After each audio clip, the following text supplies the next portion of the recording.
Are you ready to start some gentle nutrition and thinking a little bit more about nutrition concepts after you have truly learned to tune into your body's wants, needs, emotional, and physical desires? My name's Sheena, and I'm a registered dietitian specializing in the care of persons with eating disorders, intuitive eating, and building body trust. Today, we're going to dig into some of the questions that you need to ask yourself to determine if you are truly intuitively eating.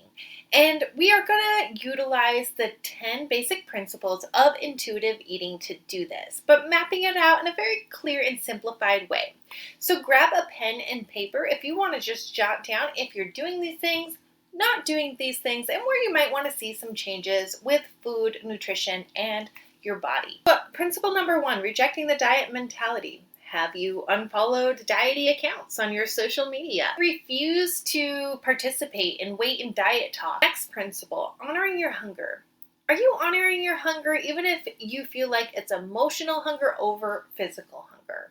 Are you going for those foods that sound tasty or maybe just are available in the moment and you know they're not going to be available at other places in time?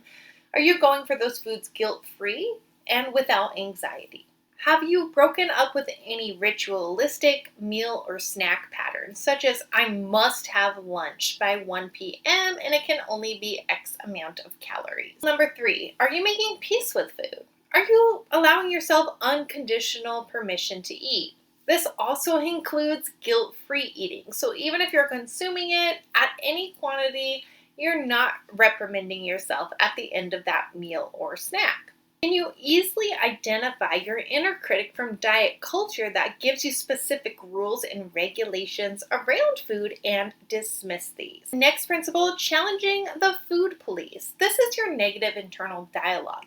Can you distinguish this negative internal dialogue as the messages from diet culture versus your own internal thoughts and beliefs about health and how your body feels? Can you reason with that internal critic and provide it with facts to support fully nourishing your body both physically and emotionally?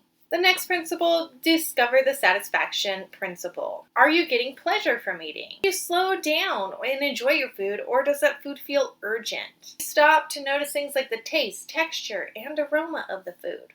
Principle, feeling your fullness. Do you listen to the messages from your body saying, I'm not hungry anymore, or I'm still hungry even if after I've had a meal or a snack, and honor those cues from your body? Are you able to acknowledge the different levels of fullness? For example, we probably feel a lot different after having something like half a bagel versus a plate of pasta. A lot more volume there, maybe some different composition of nutrients. How does your body feel at the end of one meal or snack versus another meal and snack? A lot of us kind of tend to exist on those extremes with hunger and fullness, and we don't think about much of what happens in between. You check in with how your body feels before and after a meal. Emotions with kindness. Are you treating all of your feelings as equally valid? So for example, if you're feeling sad, angry, frustrated about food or other things in your life, are you feeling like all those emotions are valid and should be honored? This is a very important component in learning to respect your body, your emotions, how that ties into food. Do you accept that while emotional eating can be a very important tool to use in navigating hunger and fullness and learning about those internal cues, it should not be the only way that you manage emotions? Do you have a variety of coping tools besides foods to go to if you're experiencing a difficult emotion? Respect your body.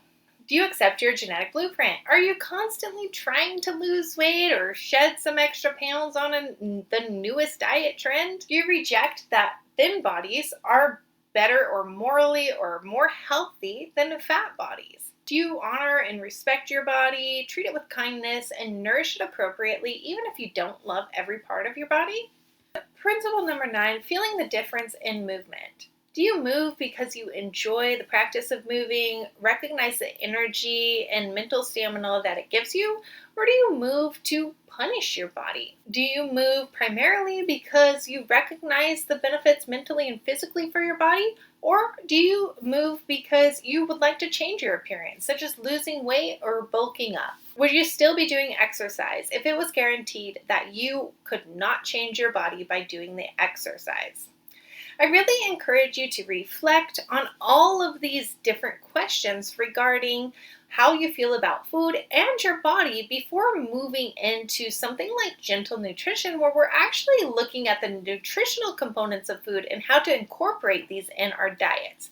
There is a reason that gentle nutrition is step 10 on the nutrition principles of intuitive eating, because we should be solid set in all of these things that we discussed prior before moving into gentle nutrition if we truly want to participate in intuitive eating.